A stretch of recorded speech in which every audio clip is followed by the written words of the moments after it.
but you can use the word to mean accepting, as in we will welcome you and we'll be friendly. That's one way to be accepting, and that's a great way to be accepting, but it's not the exclusive way to be accepting. To be accepting also means to create an accessible environment that welcomes people of different abilities, that lets them join without issue. You know, how accepting are you if it's impossible for someone in a wheelchair to get into your lodge room? Or how accepting are you if it's impossible for somebody who's hard of hearing to hear your Masonic meetings? Or how accepting are you if you don't let guide dogs or service animals take part or be active, right? You need to find a way to be accepting of abilities as well as anything else. So just keep that in mind. I think Freemasons should be in a type of constant meditation. That doesn't mean literally always sitting down with your eyes closed and meditating. What that does mean is always thinking about ways to expand our knowledge and always being on the lookout for ways that we can expand our knowledge within Freemasonry, right? Like one of the things I'm always thinking of is whenever I'm anywhere, I'm always keeping my eyes open, whether it be online or in person. And if I see anything that relates to Freemasonry or could relate to Freemasonry, I will make a note of it. I'll write it down. I'll take a screenshot. I'll bring it up later. That's a type of meditation, to always be observing and always be considering.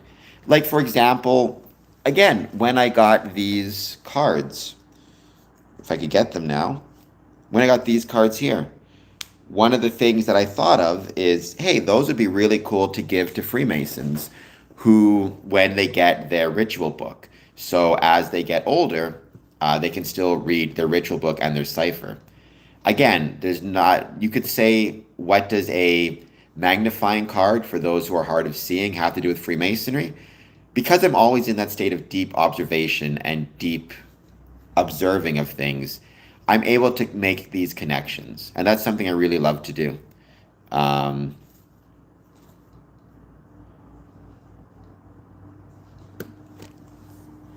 Good. That is awesome. Why not? That sounds like you are creating a very welcoming environment, which is great to see. So keep up the good work. Your lodge should be proud. Joseph, I've been to Denver number 5, and I've been to the historic downtown Denver building. It is absolutely beautiful. Um, I love it. So, yeah, Denver is an awesome city. Awesome Masons there. Awesome Masonic building there as well. So I thought it was really cool. I was grateful for the chance to visit it. Maybe one. It's been a while since I've been there, so maybe one day I'll get to go back. Who knows? I think it'd be really fun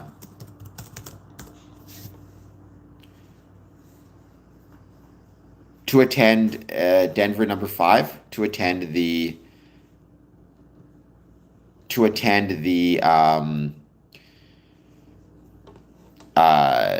building itself.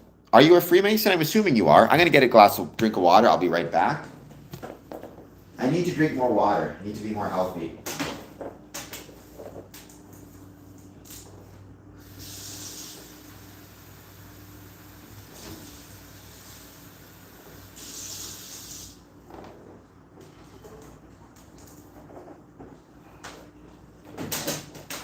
At least I'm trying to drink more water and be more healthy. Have you been to the UK? I have. I've been to the United Kingdom just recently in November.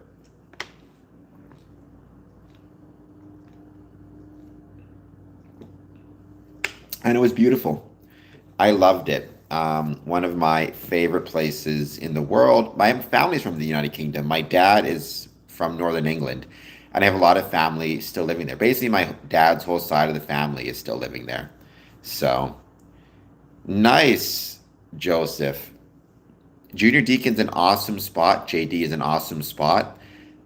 It's a really important degree, or it's a really important office, excuse me, because you are a guide and you are a very important guide. So, in some ways, I've always argued that deacons are maybe the most important and the most underlooked um, office.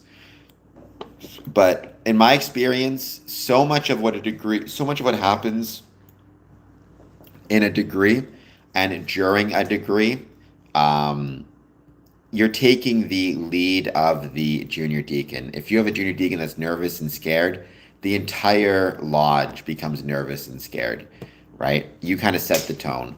At least that's always been my experience. So,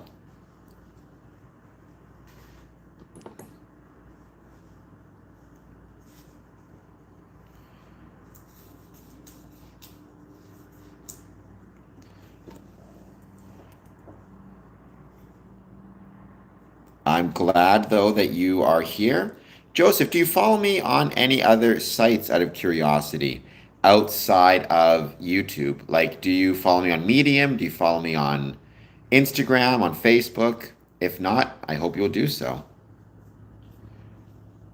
That is awesome. Why not? Good. So you're starting there. Hey, you're at the start of the process. Enjoy it, right? It goes by quick.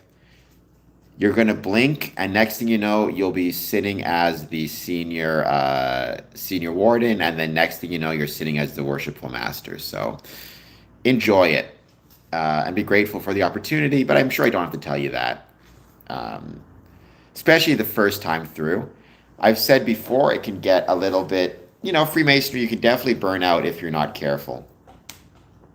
Well, Joseph, I hope that you'll consider following me on Medium. Let me get you the link,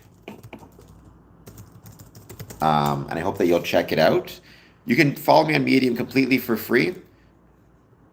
I'm trying to encourage people to check out more of my stuff outside of YouTube, although obviously YouTube is still kind of my home. It's where I want to focus most of my energies.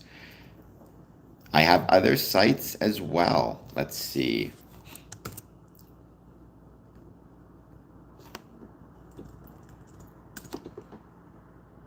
Here we go. What would you say is your favorite thing about being an officer? If you had to pick just one, which I know can be tough.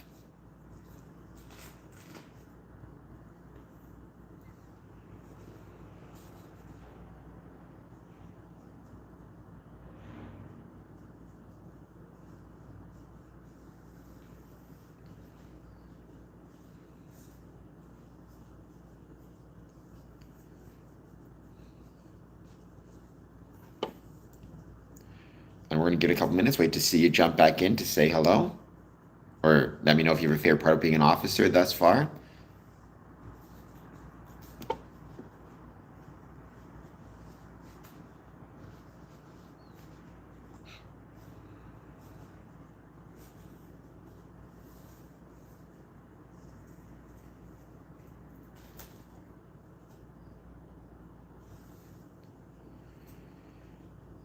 Give it another couple minutes.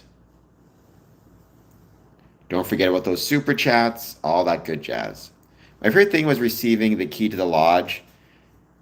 That's a great feeling. I agree with that 100%. I don't think I've ever got that answer before, but I love that. I remember feeling the same way when I got my key.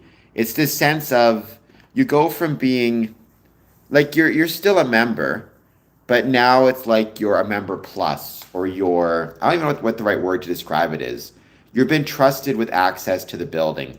Some of my favorite memories have been just me alone in my Masonic building, by myself. So that makes a lot of sense to me. I can absolutely get that and understand that. It kind of helps turn the lodge and the building from a place in which you're a member to your actual home. And that can be a really great feeling. So I get that 100%. Hello, Curb. Thank you for being here. Curbings, I hope you're doing well. I would say being an active role in ritual and supporting the lodge definitely helps newly raised brethren to feel more involved. Getting them active and getting them involved is incredibly important. So I agree with that 100%. You don't want your new guys to stop feeling involved or to feel uninvolved in the lodge activity. I agree with that 100%.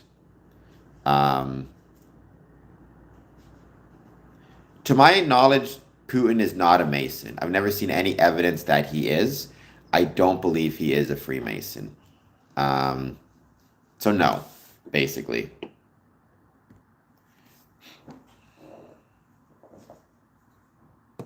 That's one of those weird conspiracy theories. I don't even know why it's a conspiracy theory. I don't even know what it would prove if he was or if he wasn't. But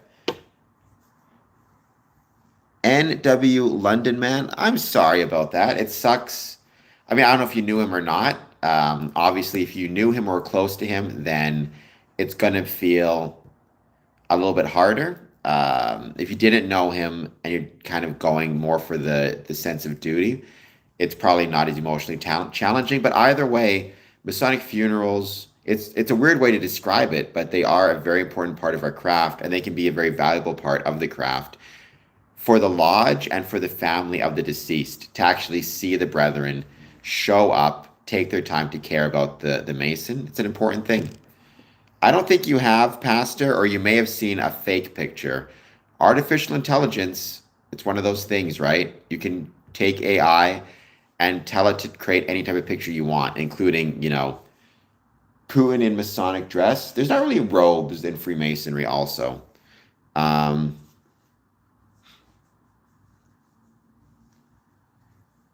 I have no idea what you're talking about. I do not know what the adornment of the spiritual marriage is. I've never heard of that. I know what marriage is. I know what the word adornment means, but I don't know what adornment of spiritual marriage is. I mean, maybe, but don't forget, it's no different than having a ring. You can wear a Masonic ring. It doesn't mean you're a Freemason, right? You can buy those rings at pawn shops. Um, he was 96, the father of the lodge, a good old friend of mine, the founder of gratefulness members of his lodge in attendance. He was a lovely man. Well, I mean, I'm sorry that you lost a good friend of yours. It sounds like he led a very good life.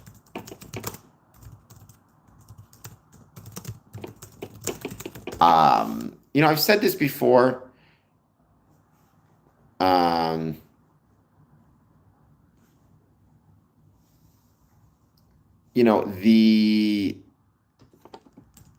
the one thing a funeral really does bring into account, and this is not just true for Freemasons, this is true for anybody. One thing that a a funeral brings into account is how limited time we have on Earth. And basically, every hour that your friend, the 96-year-old friend, spent within a Masonic lodge, at a Masonic meeting, at a Masonic event, is one less hour he could spend with his family, with his wife, with his kids, at work, whatever else it might be, with his family, whatever his family is. And so I think the real benefit of a Masonic funeral service is it's a way for the Masons to say to the family that remains, thank you for allowing your father, your husband, your brother, your son to spend some of his limited time away from you and with us. Freemasonry absolutely encourages brethren to think about their own mortality, to think about their mortality and the fact that we do have a limited time on earth, and encourages us because of that to take the most advantage of our time on earth that we can, whether it be in Masonic ways or other ways. But I think one of the best things about that Masonic service is it's a way to say to the family, we know that your brother, your son, your father, your husband had a limited amount of time on earth. He chose to spend some of it with us. You allowed him to spend some of it with us. And for that, we are truly grateful. Um, so what do I know of the Scottish Rite? I am an 18th degree Scottish Rite Mason under the Supreme Council of Canada. There's a lot of different Supreme Councils, right? Not just Canada, but that's my Supreme Council. So I'm Rose Qua. I just looked it up because I was curious. Adornment of Spiritual Marriage looks like it is a 14th century mystical text written by Flemish Catholic mystic Jan van Rosberg. Um, It's frequently studied in esoteric, philosophical, and co-Masonic libraries. That co-Masonic idea, I mean, I've got no issue with co-Masonry. That's they can do what they want, and more power to them. But keep in mind, co-Masonry is not something that's recognized in most jurisdictions, including my own. Um, I'm a traveling man in the East. So you're saying you're a Freemason? I'm not a big fan of those terms. Like, if you're a Freemason, just say you're a Freemason. Or you don't have to, but um, I'm a Freemason. I've been a Freemason since 2007. Member of 5 lodges right now. Currently Worshipful Master of Border Cities Lodge number 554. I'm also the highest degree in Freemasonry, which is the 3rd degree. I hope I can express London man the real Freemasonry. I don't always succeed, um, but I try my best. And when it comes to bringing people together, I try my best to bring people together, so long as they are of the, um, so long as they are of good faith. I know what they're talking about, but I'll call people out if they're being stupid or they believe a bunch of nonsense. So when you say master, again, I'm not sure. I feel like you're trying to be cryptic for no reason. I'm both a master mason in that I'm a 3rd degree Freemason. I'm also worshipful master of my lodge, Border Cities Lodge number 554. I'm also Scottish Rite, so I have like the perfect master degree. I mean, I'm not York Rite, but that's Mark Master Mason. Um, if you're asking or trying to quote from ritual, um, like asking if I'm a master mason, there are, emulation ritual degrees where they ask that question.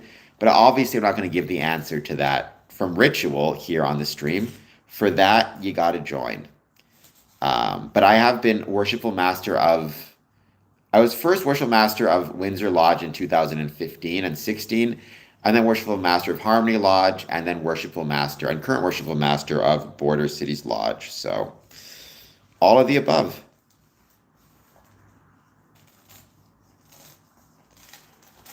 So Scottish Rite obviously is the dependent body. Yeah, I'm emulation ritual as well.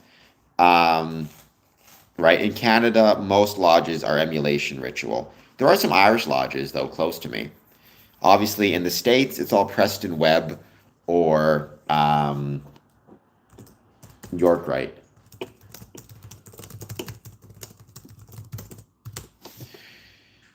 So I got my 3rd degree in about a year, right? I joined in October of 2007.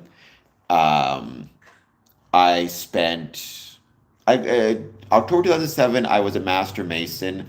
I got my 3rd degree in June of 2008. Right, the state's ritual. It's William Preston from 1742 to 1818 and Thomas Webb 1771 to 1819. They standardized and popularized Masonic lectures and degrees shaping American Freemasonry. William Preston wrote Illustrations of Masonry in 1772. He standardized the teachings of entered apprentice, fellow craft, and master mason. Thomas Smith Webb, who was born in Boston, he published the Freemasons Monitor, based heavily on Preston's work, but adapted for American lodges. He also organized a lot of the appendant Masonic bodies. So there you go. But emulation ritual, that comes from primarily after the moderns and the ancients reconnected.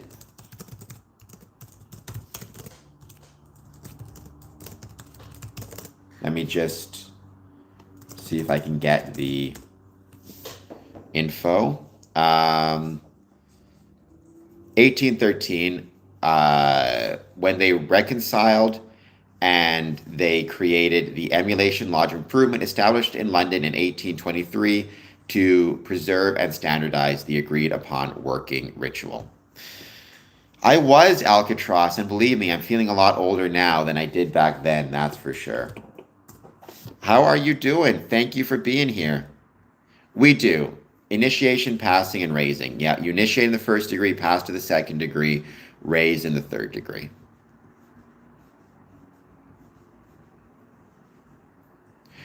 Why not York right in Lodge F and AM? Okay. And again, free and accepted versus ancient free and accepted. That just dates back to moderns versus ancients, and which ones were providing the dispensations or the charters at the time. But we do. So yeah, I was initiated, passed, and raised.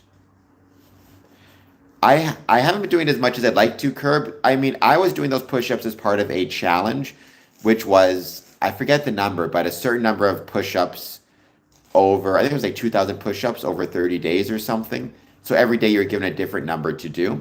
I enjoyed it quite a bit. I should have kept it going, to be honest, even after the promotion finished. But welcome from India, Jonathan. Please hit like and subscribe.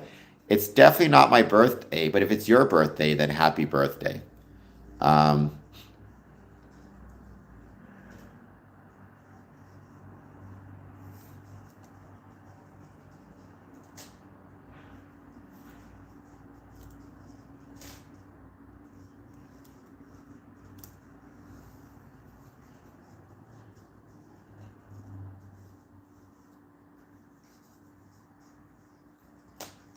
We're going to keep giving it a couple more minutes. Wait to see who joins. Jonathan, welcome. There is Freemasonry in Mumbai, India, for the record. Any thoughts you have on Freemasonry, positive, negative, or neutral, let me know.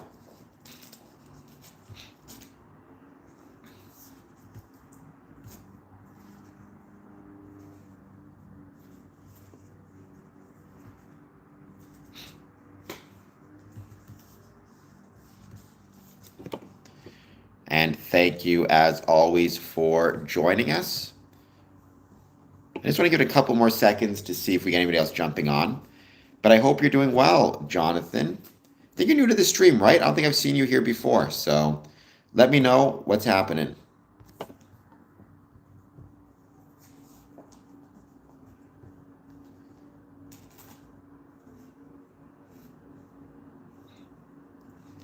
The Mother Lodge was in India. I know that. Was it in Mumbai, India? That's really cool. I did not know that. Freemasonry in India has a fascinating history. It'd be really fun to actually share more of that history one day. I've talked about it a little bit in the past, and I've had Indian Freemasons. Oh, he did. Well, that was called the Mother Lodge, right? Oh, are you referring to the poem or his Mother Lodge? Because actually, I've heard that poem read out in a couple different Masonic meetings. This brother and friend of ours, Glenn, he likes to read poems after a lodge meeting, or during a lodge meeting, I should say, at the end. And he read that poem once. It was a really good one. I thought it really expressed well the universal tolerance that Freemasonry expresses amongst its members, both,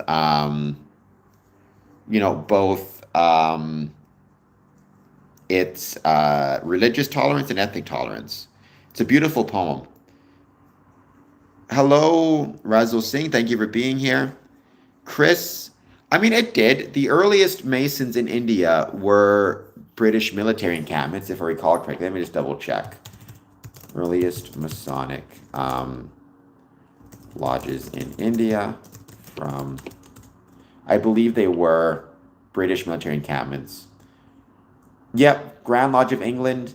The earliest Masonic lodge in India was constituted in Calcutta, Fort William in Calcutta, GLE. So yeah, I thought so.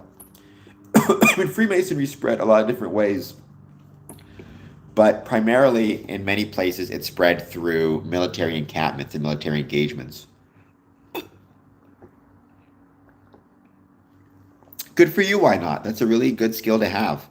So if you can, according to the 1723 constitutions, Freemasonry was brought to India by members of the British East India Company.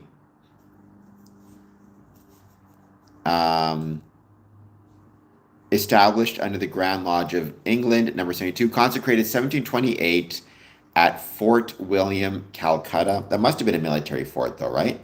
If it's called Fort William, there's probably a reason for it.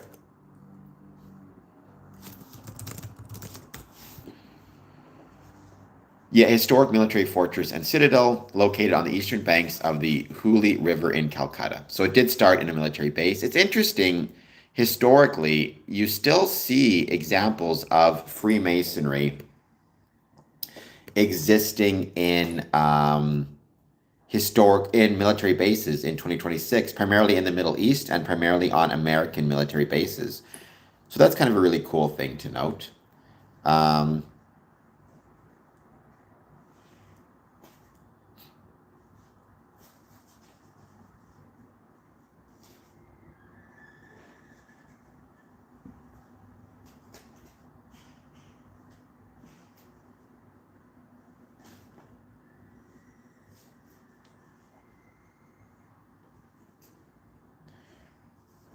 we are going to give it a couple more minutes. Please take a moment, hit like, hit subscribe. I hope everybody's doing very well.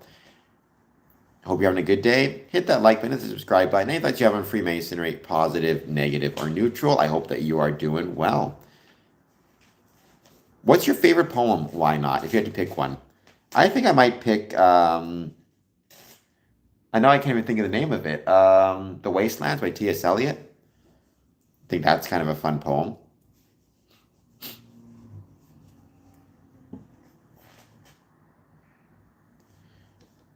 All right. Well, let's go into the topic that I wanted to discuss today, national history.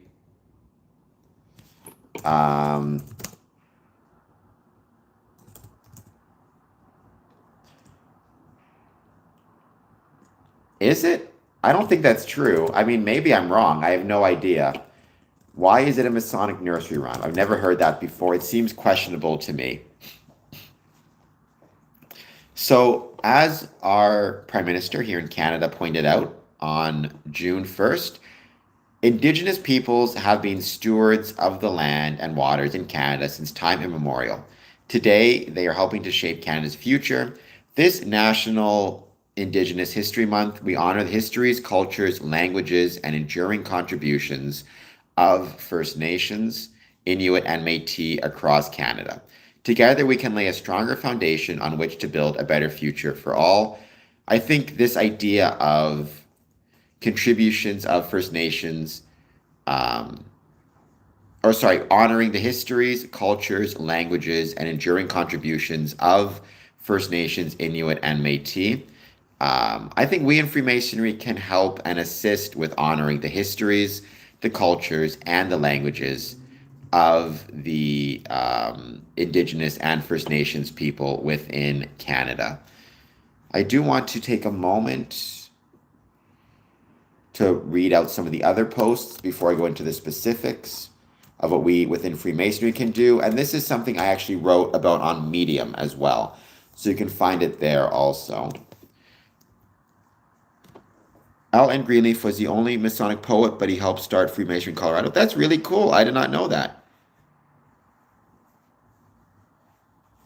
I mean, I think a beautiful thing about Freemasonry and W. London Man is very often what you see is it can all kind of connect to each other. And that's something I very much find is when I see different rituals and ceremonies, how it all connects. I mean, I don't think Masons are freedom fighters. I do think Masons can be on the side of freedom kind of as a default. Like Freemasonry certainly historically was very pro-democracy, very pro-individual rights, very pro-rule of law, which are all types of freedoms. You look at, for example, George Washington, Bolivar, Giuseppe, Jose Rizal. So, I mean, there are some examples of Freemasons being freedom fighters, but not freedom fighters just fighting anything or considering anything to be tyranny, but rather well-ordered freedom, I suppose. No, we're not trying to control anybody, the masses or otherwise. The Privy Council, June is National Indigenous History Month, a time recognized and celebrate the histories, cultures, languages, and contributions of First Nations, Inuit, and Métis people across Canada. Toronto Public Library, June is National Indigenous History Month, celebrate the diverse and rich culture of First Nations, Inuit and Métis peoples this month through art, food, history, medicine, storytelling, and more. The CN Tower in Canada is featuring the colors of the medicine wheel in honor of the National Indigenous History Month.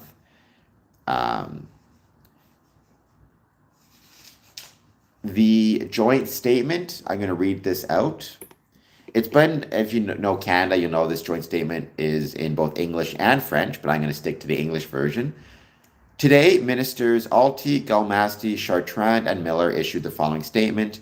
National Indigenous History Month is an opportunity for us all to recognize and celebrate the distinct histories, diverse cultures and languages, and enduring contributions of First Nations, Inuit, and Métis, who have always served as stewards of land and water. It is also a time for reflection and for acknowledging the legacy of colonialism. This work is part of a larger effort to address harms but build renewed nation-to-nation and Inuit Crown relationships with Indigenous partners, an essential step on the path of healing and recognition. This year, June 21st, will mark the 30th anniversary of National Indigenous Peoples Day, a milestone that highlights the importance of recognition, respect, and sustained action. The Government of Canada will continue to advance reconciliation by implementing the Truth and Reconciliation Commission's calls to actions, calls for justice, the United Nations Declaration on Rights of Indigenous Peoples Action Plan, and Indigenous Languages Act. Together, these commitments are foundational to Canada's reconciliation journey, guiding how we renew relationship, uphold rights, and support Indigenous self-determination. While progress has been made, reconciliation requires sustained action, accountability, and respect for Indigenous rights every day. We remain committed to working in true partnership with First Nations, Inuit, and Métis to advance their priorities and support lasting, meaningful change. We encourage everyone in Canada to listen, learn, reflect, and engage meaningfully with First Nations, Inuit, and Métis, recognizing their voices, perspectives, and lived experiences. By honoring the past and celebrating the present, we can move together towards a more inclusive and equitable future for generations to come.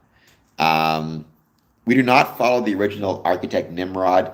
We do not follow any one entity or one being or even one governmental or like jurisdiction.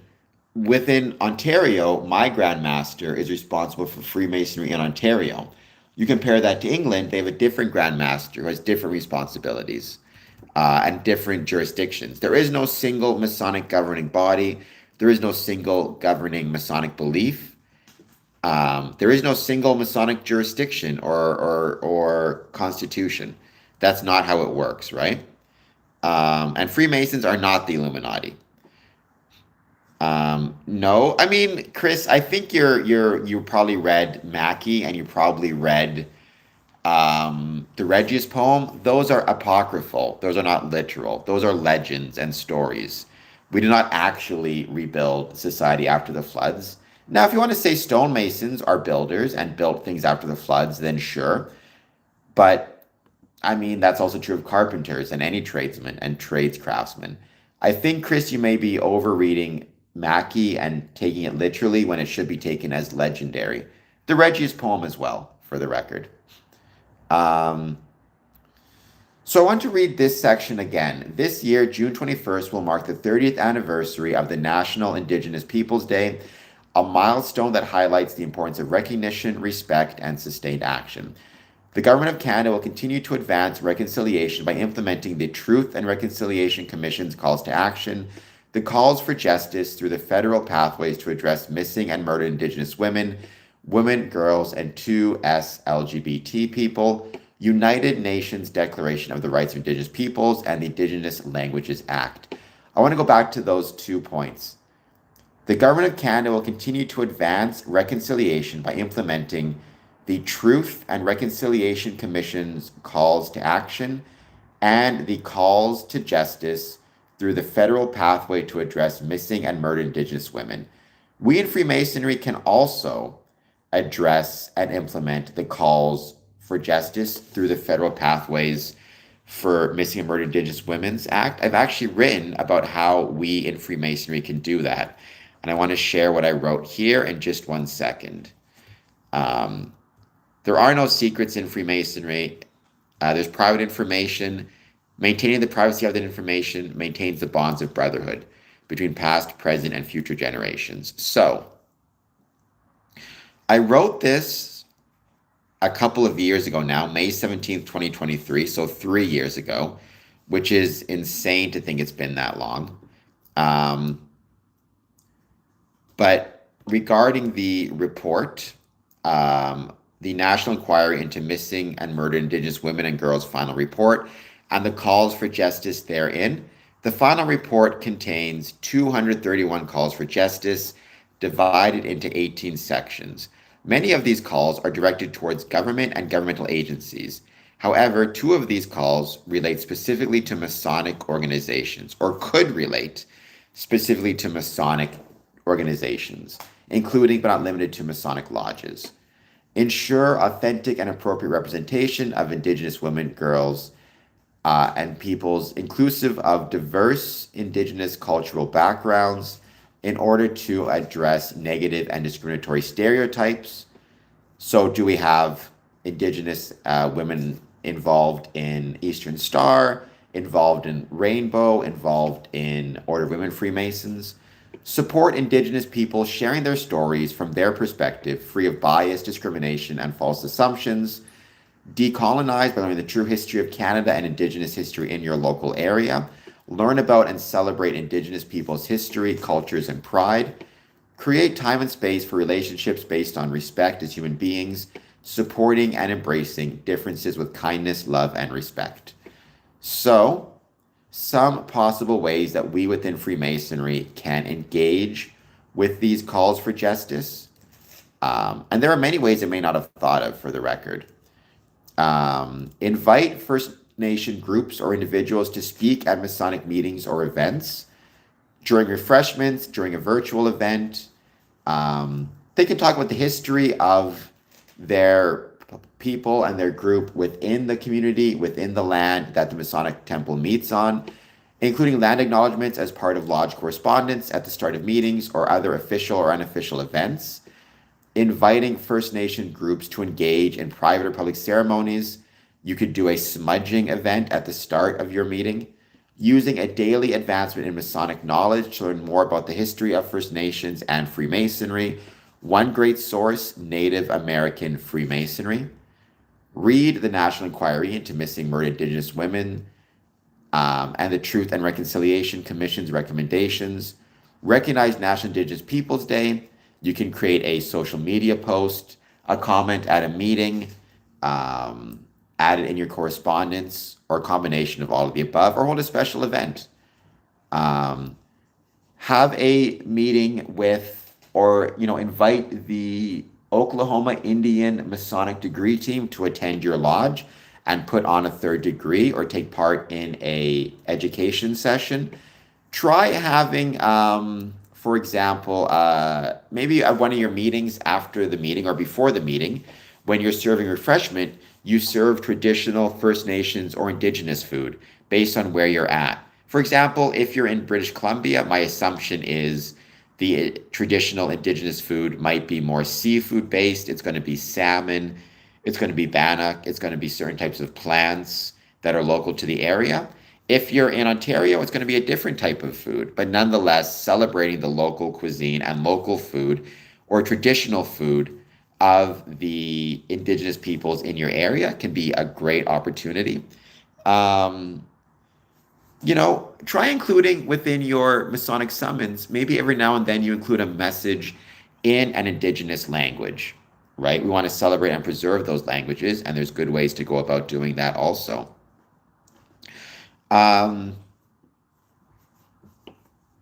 Social media posting can be a great way to do so. Land acknowledgements, right? Smudging ceremonies. Using a daily advancement in Masonic knowledge to learn about the history of First Nations and Freemasonry, and then using that daily advancement in Masonic knowledge and sharing it with your lodge. Don't just learn it yourself, but ask if you can speak at the next Masonic meeting and share it with other people.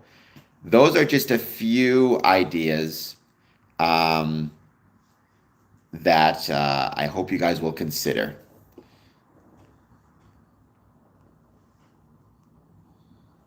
If there wasn't secrets, so Chris, I never give any specifics about Masonic ritual or ceremonies, so I'm not going to confirm or deny.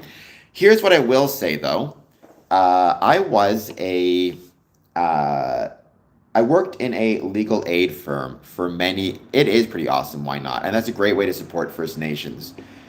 I was a probation officer for many years, but before that, I worked in a legal aid clinic for many years. And I worked with a woman who was being evicted from her home. She claimed she paid the rent.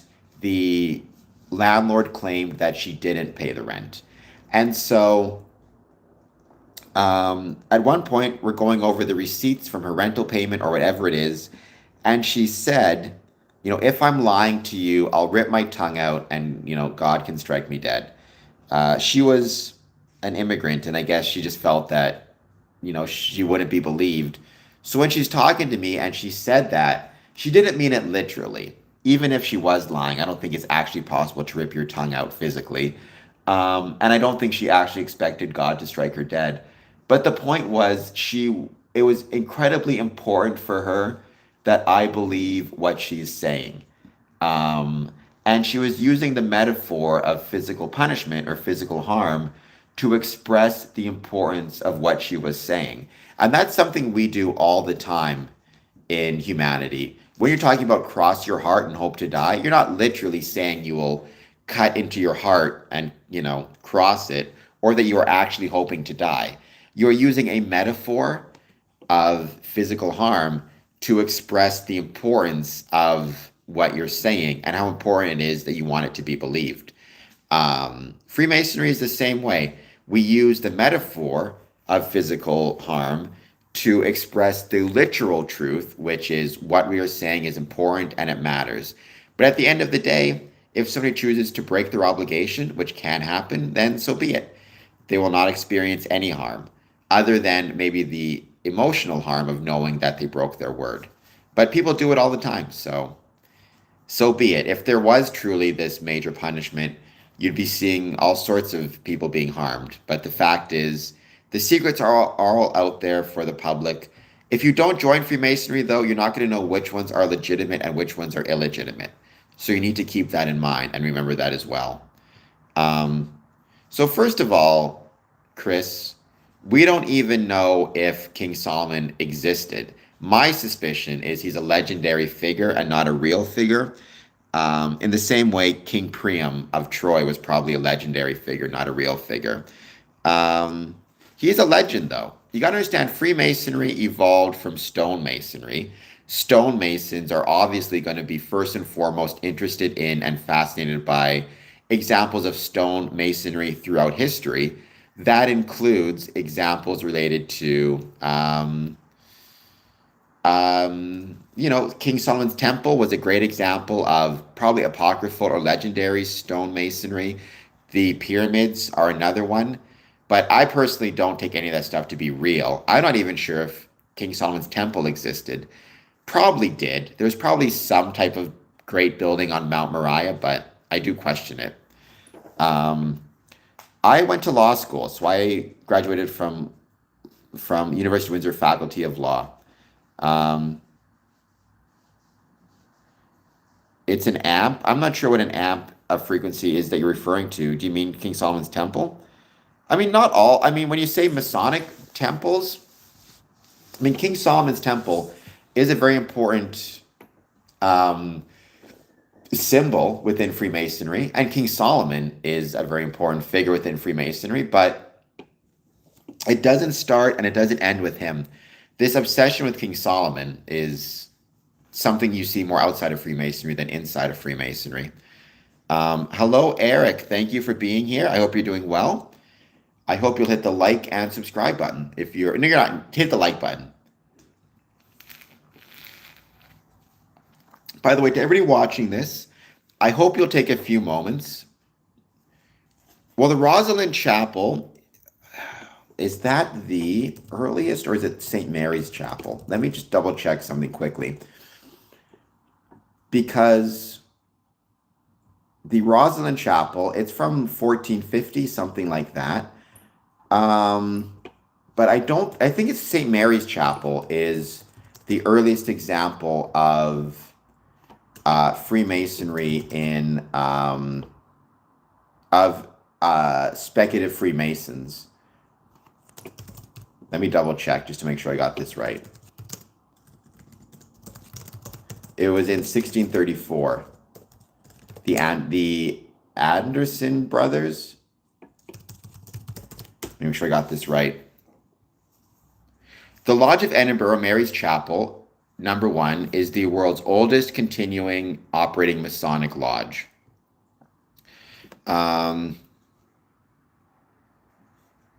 1634, the Alexander brothers, yes. First initiated, they are the first speculative Masons, at least to my knowledge. I've heard some people say 1601 and 1600. I always go with 1634. I think that's the best one. Rosalind Chapel, there's Masonic symbolism in it to my knowledge, but I don't know if there's ever actually a functioning Masonic lodge like St. Mary's. So Vindaloo, yes, there is the Order of Women Freemasons. There is also Eastern Star, and there's also Rainbow for young women. So yes, Vindaloo women can get involved in Freemasonry in a variety of ways, and they are a very valuable and necessary part of the craft and part of the order. Um, I mean, I have a lot of gray. I just keep my hair cut short so you can't see it. Hello, Jeremy. Thank you for being here. I hope you're doing well. I hope you guys are going to hit the like button and the subscribe button. And more importantly, consider following me on some other channels as well. Facebook, Instagram, all that jazz. Um, I have no idea what you're talking about, NW London, but that sounds unlikely. By the way, NW London, do you follow me on Patreon? If you don't, I hope you'll consider typing that in patreon.com/square and compass and follow me there. I would really appreciate it. You can sign up for free or you can sign up at a monthly payment amount, but just sign up for free if you can't afford anything else. It helps out quite a bit. Patreon.com/square and compass. It has nothing to do with witches. It's called the craft because it relates to stonecraft or craftsmen. We evolved from stonemasons, right? Stonemasons obviously are craftsmen or a type of craftsman. I don't think everything is emotion, but I think emotion is a very big part of Freemasonry.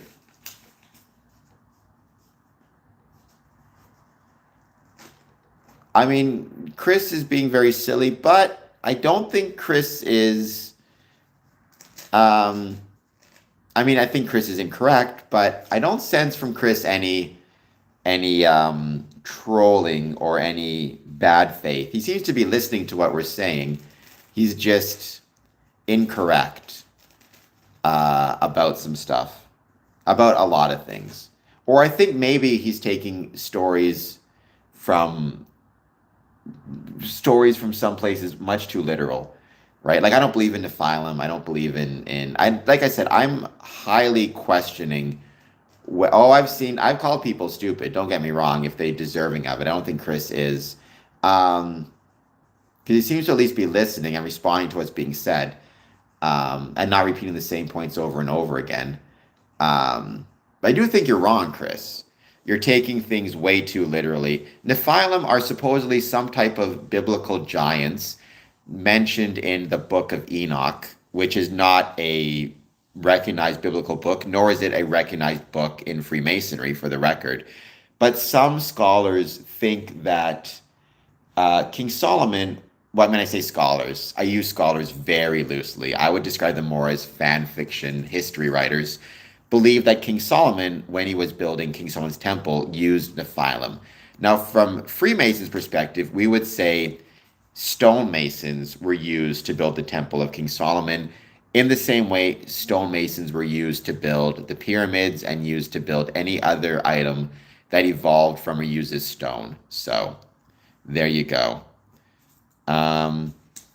Well, thank you, NW. Just make sure you check out my Patreon and sign up. I'd really appreciate it. It is a metaphor.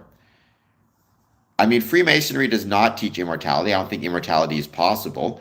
I think, if anything, Freemasonry teaches us the opposite. It reminds us that we are not immortal, and therefore we should, as much as possible, try to take advantage of our time here on Earth. We have no fountain of youth. I certainly don't think I'm going to live forever, nor do I want to. I'd rather just try to take advantage of my time here on Earth and not worry about living forever. I've got maybe 80 years, give or take. Let's try to take advantage of those 80 years. I have more time on Earth because I'm a Freemason. All the evidence shows that Freemasons have longer life expectancies than non-Masons because we have the social health benefits of being a Freemason. Is that from Mackie or is that the Bible?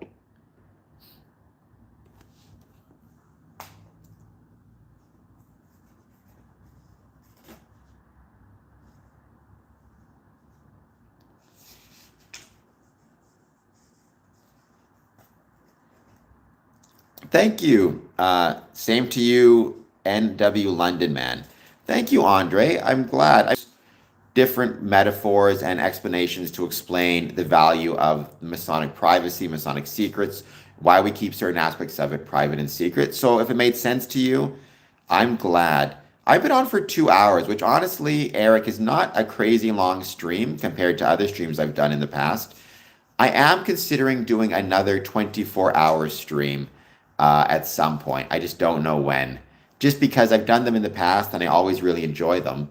It's just hard to do. So when I get the chance, though, I'll do it for sure.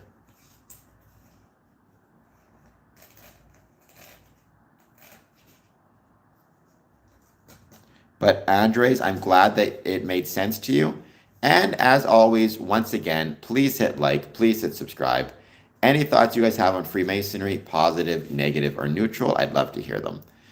And I hope you thought my ideas about First Nations and Freemasonry were beneficial, interest. I think we can, within Freemasonry, do a great deal within support Indigenous cultures and communities, their language, their culture, their history, and work towards a welcoming environment and future for all.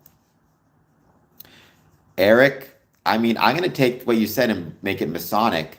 The more expensive things get, the harder it's going to be for guys to be able to afford their Masonic dues, and the harder it's going to be for Masons to be able to afford their Masonic events as well. So yeah,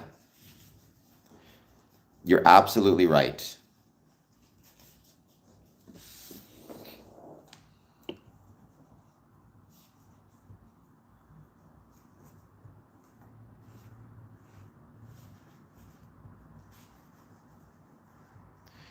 I don't know if we have or not, but I mean, I do like beef. I mean, I've been seeing a lot lately on last meals. Like, there's this YouTube channel where they interview people while they're eating their last meal. For me, I was thinking my last meal would probably be very seafood based. I would also have a charcuterie board, like a fancy one, because I love that stuff. Mason cheese. I would have uh,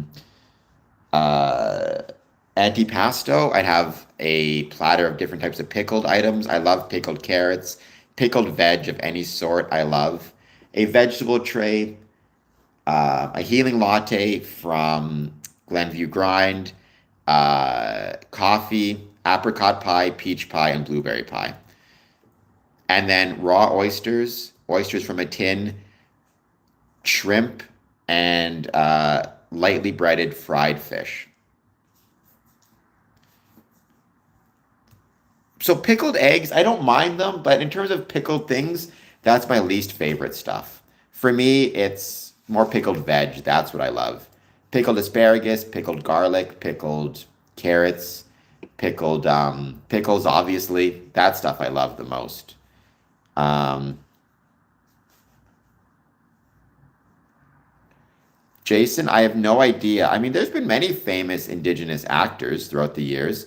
Recently, there's a new one that just started to get some growth. He was he portrayed Collie Parker in The Long Walk, which is a movie I really enjoyed. So,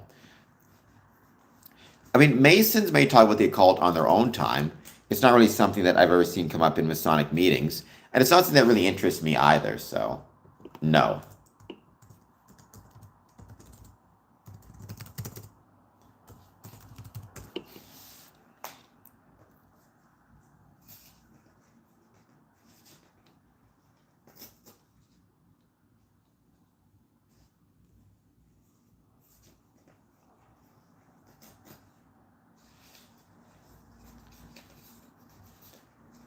We're going to be giving a bit more time. Then we're going to be ending this stream because I still have to. I have a bunch of work to do when it comes to Cornerstone. I'll be talking about Cornerstone tonight, probably at 1 a.m., and then tomorrow at 1 p.m. as well. Jimmy, I was born in Windsor. Sorry, I was born in Winnipeg, Manitoba. I've lived in Windsor the last. I've lived in Windsor the last 20 years. It's crazy to think it's been that long. There's no adrenaline part of it, or I think what you're trying to say is adrenochrome. That's nothing to do with Freemasonry. That's just a bunch of baloney, and it doesn't exist at all. It's a pretend thing.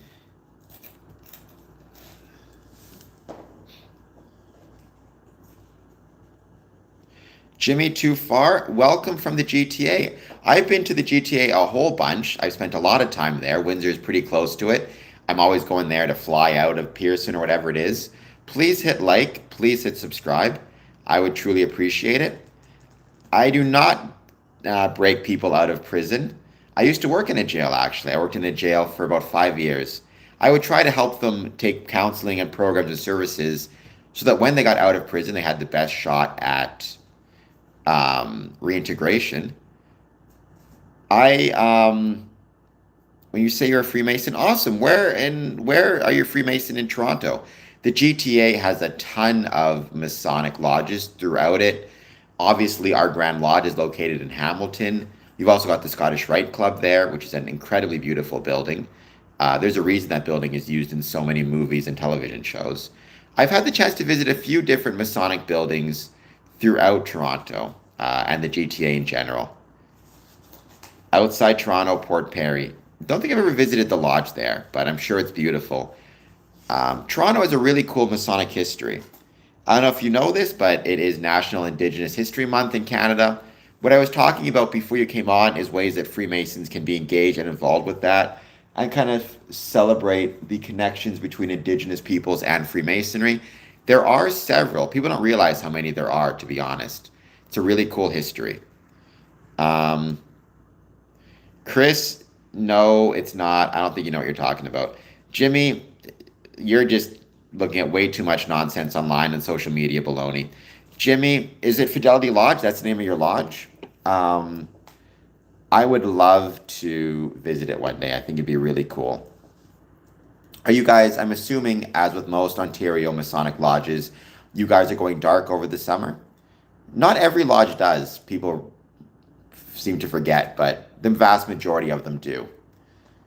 But even when you go dark, and I always remind people, just because you're going dark, it doesn't mean that Freemasonry stops. You can take part in parades, have barbecues, have social events and social functions, stay connected on social media.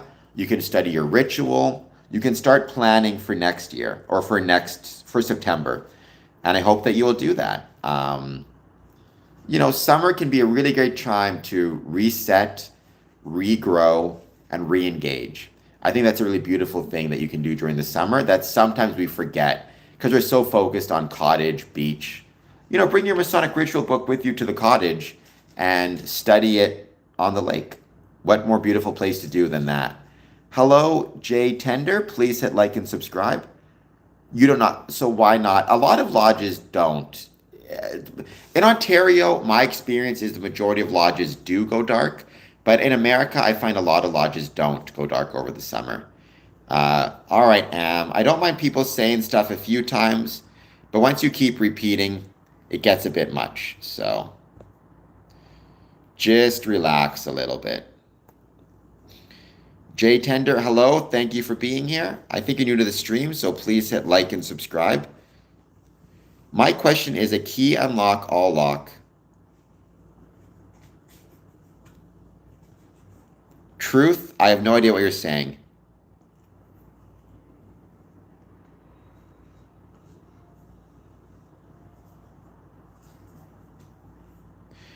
Buck DeLorean, please hit like and subscribe. I'm just going to go back up and see all these people. Andre,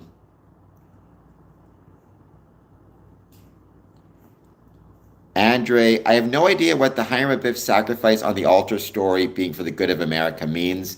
Hiram Abiff is an important figure within Freemasonry. He's almost certainly apocryphal, almost certainly legendary. The likelihood of him, I mean, there was a chief architect. There were many architects historically. But I mean, it's a metaphorical story, it's a legendary story. In the same way that King Solomon, at least from a Masonic perspective, is a legendary figure or a apocryphal or metaphorical figure. I mean, I don't know if the consciousness is eternal or not, Chris. I do suspect we have an immortal part of ourselves. Whether that part of ourselves is conscious or not, I don't know.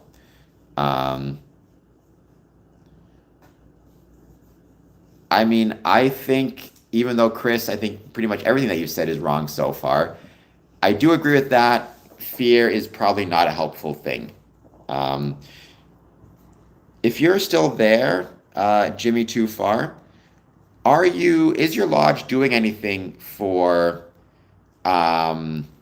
National Indigenous History Month? Also, I'm curious if your building is accessible. One question I've been talking about a lot is making our buildings accessible. I'm making the entire Masonic experience accessible because it is National Accessibility Week here in Canada.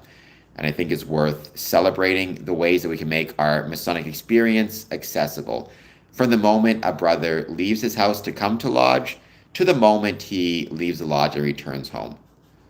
I do my best, Andre. Thank you for being here once again.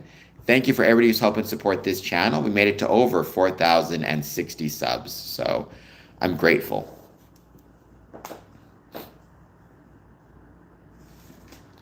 Yeah, I mean, caution, I think, is a term I might use that can be valuable, but I wouldn't use the term fear. I don't think that's a healthy term. Let's say healthy caution is much better.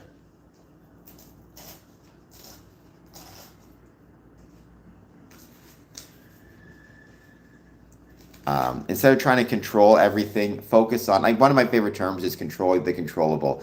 I talked about this yesterday. I'm grateful that I get to travel a lot. And somebody said to me that they get really anxious and nervous when they travel. My response was, one of the ways to avoid nerves is to be prepared. And I write about how I prepare to travel, which I think has helped me avoid nervousness, even when traveling very far away, like, for example, to South Africa. Consider yourself, I'm not opposed to that. I'm not opposed to lodges having a designated accessibility officer, just like I'm not opposed to lodges having a designated mental health officer. I think both of them can be very valuable. So I would agree with that. Jimmy, thank you for being here. I appreciate it. Have a great day. Enjoy Freemasonry and enjoy your summer. Love is the law. That sounds biblical.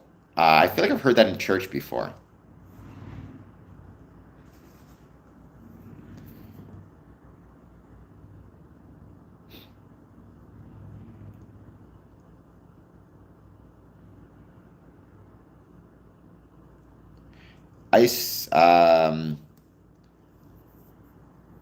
Who was quoting Asclepius? He was a Greek doctor, right? He was one of the earliest Greek doctors.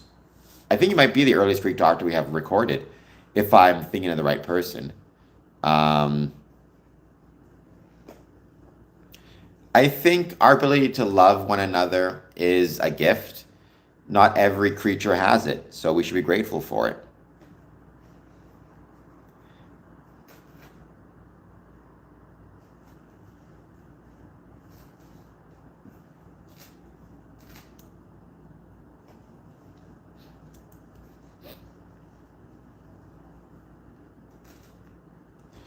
We're going to give it a bit more time.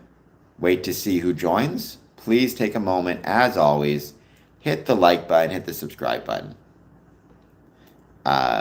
Thank you for being here. Tonight, we're going to be talking about, amongst other things, we're going to be talking about the cornerstone ceremony. So join me 1 a.m. Eastern. I would truly, truly appreciate it.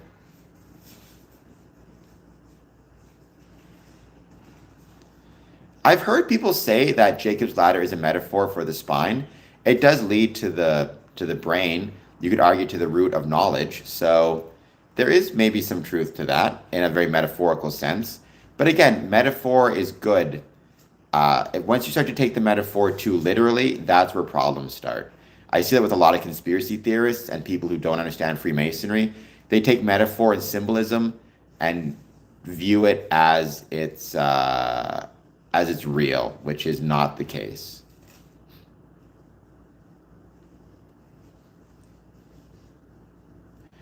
Joseph, I actually organized a cornerstone ceremony about 7 years ago. It was incredible. I loved it. It was a blast. The cornerstone ceremonies were beautiful. If you get the chance to attend, I encourage you to do so. Or if you, learn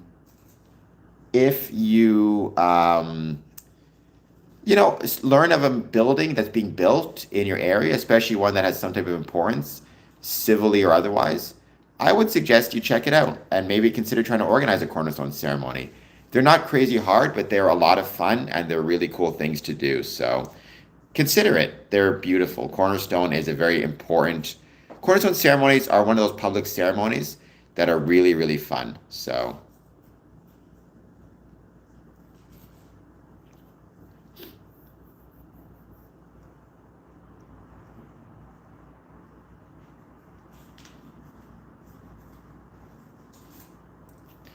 Honestly, I love cheese and I love wine. So yes, I support that. Actually, so I don't love wine. I don't drink. I don't know. I said that, but I love cheese. I adore cheese. So yes, I say hooray for cheese. I support it. There's actually a type of cheese called Mason cheese, which it's called Mason cheese because it's got vegetable ash running through it, and the vegetable ash looks like brick. So like stone brick. So I thought that was really cool.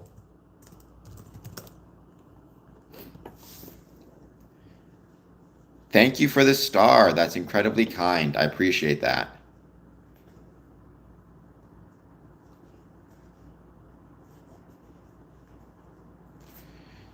Awesome, Joseph. Enjoy it. I hope that you, I mean, maybe summer is a good time to start thinking about it.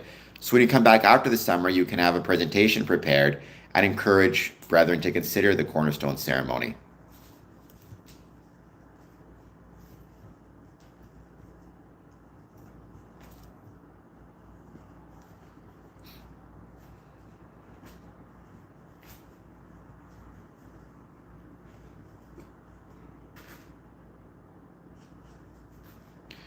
Well, so the cornerstone, historically, Rondo, the cornerstone was the first stone that you would lay at a building site. And basically, you would then complete the building with that first stone as your reference point. So it's kind of like, whenever it's like this is where we're starting. And now, so long as we know that reference point, we can build around it and make sure we're keeping it square and level. And so within Freemasonry, when we became speculative, whenever an important building was being built or created, including our Masonic temples, we would lay a special stone in the northeast angle. We would put usually the name of the Masons on there and the date. And it would be a way to show respect for the building that's being built, the people who will use the building, and to kind of just show respect for what was going to be built. So if you're building an old age home, by putting a cornerstone there, it's a way for the Masons to say, we wish nothing but respect and happiness for the people living in this old age home and all the workers who go there. It also became a really good kind of public thing because it's a ceremony we can do in public. It's a way to, for lack of a better term, secularly bless a building, and to celebrate our stone Masonic roots. Um, if I recall correctly, it was George Washington, although it's funny, they can no longer find it. They've lost it. If by Capitol building you mean the White House. I agree, Canada is beautiful. There is no specific rule. Some lodges say don't bring your cell phones in. My personal rule is don't bring your cell phone into lodge. I think it should stay outside of the lodge. Um, in respect to who? Again, respect to whomever is using the building. It could be the employees, the residents.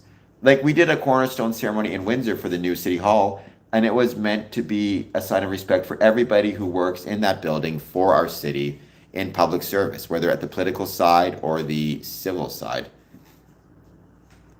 Oh, then I don't know. My assumption is George Washington, but I could be wrong. I know that George Washington laid the cornerstone at the White House, and it's funny, the cornerstone has been lost, so kind of interesting point.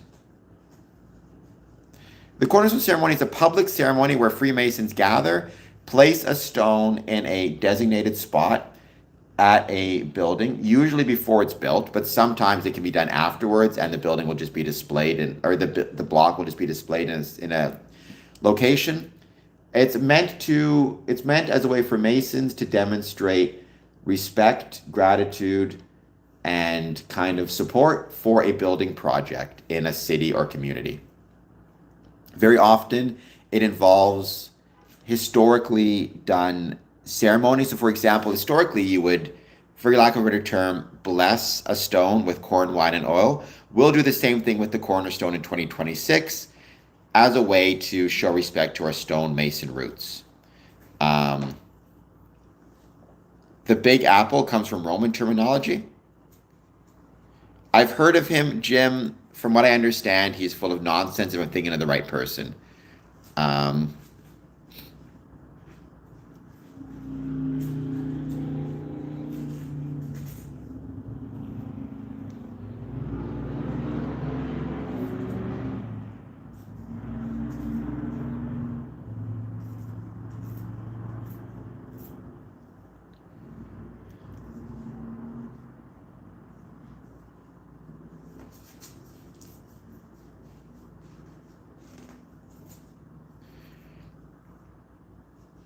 No, Bojack, and you know that's not true. You're just being dumb. No, that's not what Freemason is all about. So no. If that was the case, I would not be a Freemason.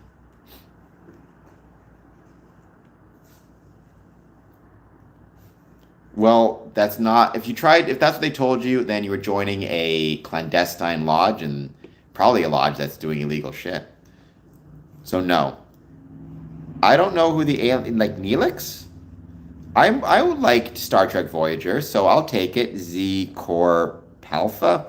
Please hit like and subscribe. You're definitely new to the channel. I would not. Remember that name. You're talking about Neelix. Please hit like and subscribe. I would truly appreciate it, and would be grateful.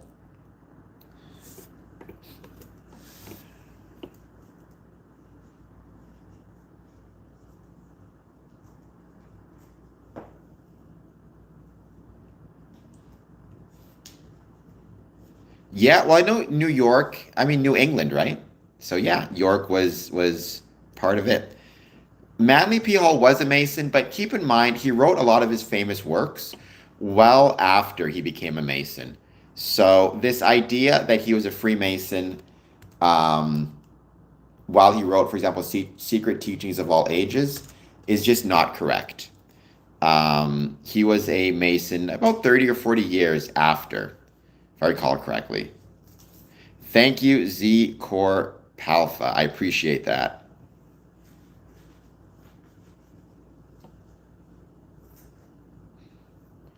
Peace to you as well. I appreciate you being here. We do. Not every lodge sings the national anthem, but in my lodges we do, as a general rule. Of course not. I sat in lodge with many Muslims, and they're wonderful people, and they're my brothers. and I'm grateful that they are part of the craft.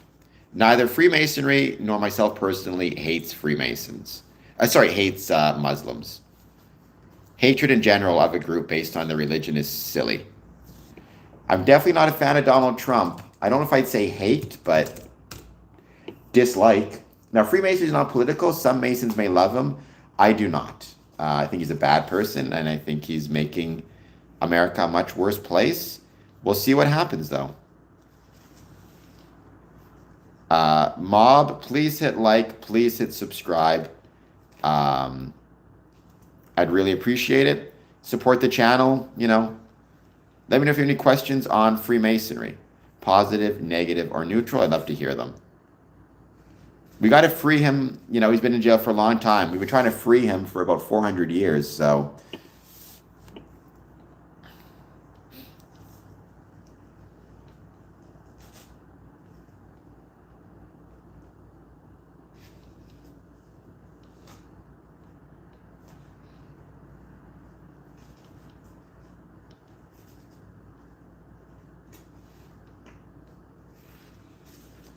Albert Pike was a Freemason, but he is way too overrated in terms of his importance. A lot of conspiracy theorists read one passage of Morals and Dogma, and next thing you know, they think they know about Freemasonry. It's very frustrating. Freemasonry ultimately, I mean, Albert Pike was an influential figure within Freemasonry, but just that, an influential figure. He's not some type of leader within Freemasonry. He's not, you know, the Masonic leader. That's not how it works. He was influential, but he does not speak for Freemasonry, and there's a lot more to Freemasonry than Albert Pike. He represents a very small part of a very large, diverse, and complicated organization. Masonry, or Freemasonry, is a civic group or club that has existed for over 400 years.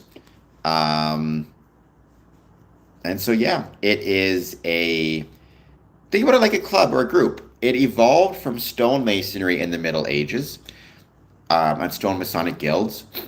But ultimately, the purpose of Freemasonry is the same as the purpose of getting together with your friends on a Friday night. It's about enjoying each other's company and enjoying being with one another, like you do with your friends. Well, Jim, I'm assuming you have many secrets that you keep, and you have the right to keep those secrets, whether they be secrets of, personal information or secrets that your friends have asked you to keep. Human beings are entitled to their privacy, right? Now, the example I've always given, Jim, is the family recipe. I don't know if you've ever been part of a family that has a family recipe that's passed down from your grandparents to your parents and that you're told not to share outside of the family. Having that family recipe that you maintain the privacy of does not create a wedge between your family and other families. Rather, it simply creates bonds and strengthens the bonds between the family members. Masonic secrets are the same way. They create bonds of brotherhood. But people are entitled to their private ceremonies and rituals, whether it be Freemasons or Knights of Columbus or anything else. Templars, the Templars are a separate organization. They existed about 400 years before the Freemasons, but the York Rite did adopt Templar symbolism and create a chapter called the Templars. When you say our hearts do that anyway, do you mean our hearts create division or create friendship? Sure, but it's still human nature to want to take what our hearts do and formalize it somehow. There's a reason Aristotle said man is a political animal. And he meant political in the sense of creating groups, not liberal, democratic, left, right.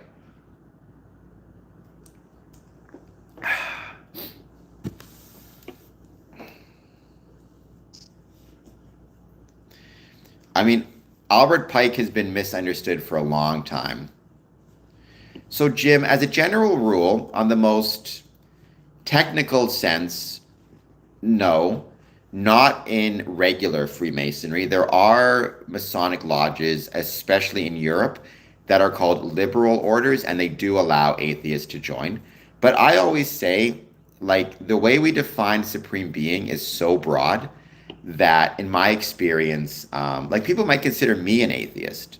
I don't believe in any particular religion or religious belief, but yet I'm still a Freemason. So, in my experience, as a general rule, this idea of, like, what I always tell guys is, if you think you can't qualify because you consider yourself an atheist, go to a Masonic lodge anyways, talk to them, explain what you believe. Very often they will find some type of supreme being, even if your supreme being is science, to qualify. At least that's always been my impression and my interpretation. All right, guys, this has been fun. I'm going to be ending this stream for now. I'll be back on tonight at 1 a.m. And then I'm going to be back on tomorrow as well. Well, Jim, I'll answer that question before I go. For a couple reasons. First is traditional, and Freemasons love tradition. But the bigger reason is within Freemasonry, there are obligations that you take. Ultimately, you're taking obligation to yourself and your conscience. The belief is that obligation to yourself and your conscience will be more meaningful to you if you have a supreme being to which you're swearing, right? One of the biggest dangers, like that's why in a court of law, you swear to tell the truth, the whole truth, and nothing but the truth on a Bible. It's because the theory is, if you believe the words in the Bible and you believe in a supreme being, you're Christian, swearing on the Bible means you're more likely to keep your obligation and keep your oath. Whether that's actually true or not, human beings are complicated, but that is the theory. All right, guys, this has been fun. I'll be back on soon. Jim, Bill, Jimbly, please hit like and subscribe. Chris, everybody watching this, please hit like, please hit subscribe. I'll be back on tonight. Hope to see you then. Have a great rest of your day. I might do a stream later on, too, of me exercising, so be ready to watch for that. So in many courthouses nowadays, they do allow you to affirm, but was not common back in the day, and Freemasonry, it doesn't never change, but it is perhaps in some ways more allergic to change than maybe a court of law. It depends, again, Andre, on how you define atheist and also where you are. If you're in France, there are many liberal orders that allow atheists to join. All right, guys, I will see you soon. I'm always good.